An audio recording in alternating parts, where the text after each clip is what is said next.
High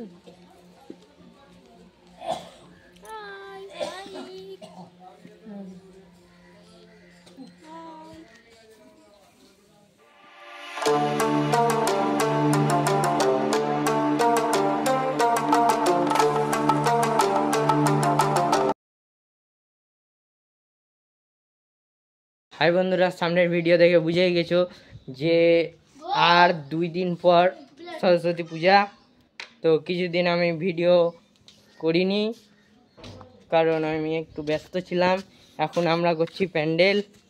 এই প্যান্ডেলে আছে আমাদের এইখানে ঈশান, আর এর নাম হচ্ছে অনিরূপ।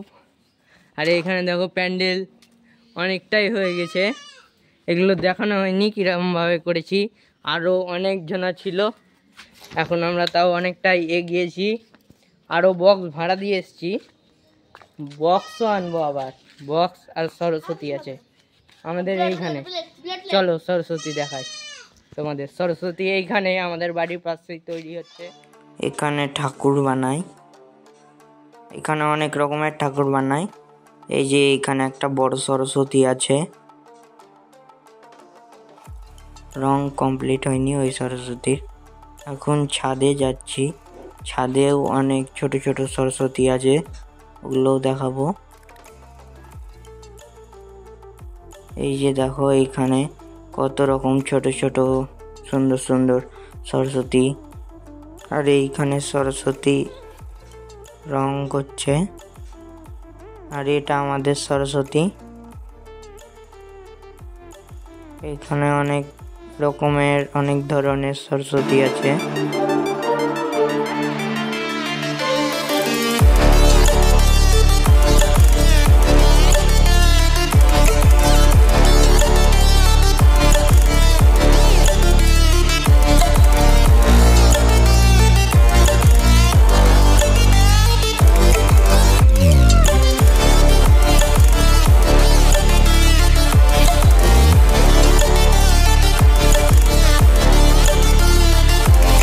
চলো আবার প্যান্ডেলের কাছে চলে যাই।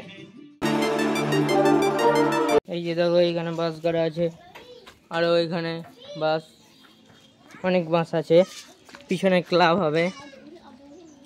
এখানে টিনের ঢোকে মাটি ঢুকিয়ে বাস গেড়েছি। আরও এইখানে বাস। এইখানে আমাদের হবে ক্লাব, এই জায়গাটাতে হবে আমাদের ক্লাব। স্নান করে নিয়েছি আমি, এখন চলো আবার প্যান্ডেল দেখাতে নিয়ে যাচ্ছি। প্যান্ডেলে এখন কেউ নাই।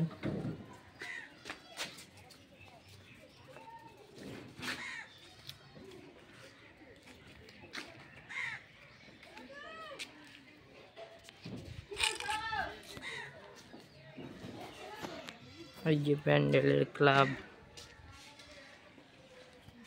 প্যান্ডেলের ক্লাবে এইখানে মেশিন থাকবে বক্সের, আর এইখানে একটা কঞ্চি লাঠি দিয়ে সাপোর্ট দেওয়ার জন্যে রেখেছি। আর এইখানে দড়ি বাঁধা আছে, ত্রিপাল টাঙানো আছে। এটা আমাদের ক্লাব ঘর। আর সামনে থাকবে ঠাকুর। এখানে এখানে সব পরিষ্কার করা আছে। আর ওই দুটা ইট কালকে সরিয়ে দেব পরে, এখন থাকবে। তো কালকে রবিবার, কালকে রাত্রিবেলা বক্স আনতে যাব, তখন আবার দেখাবো। এখন সাবস্ক্রাইব করে দিন আর লাইক করে দিন, তাহলেই হবে।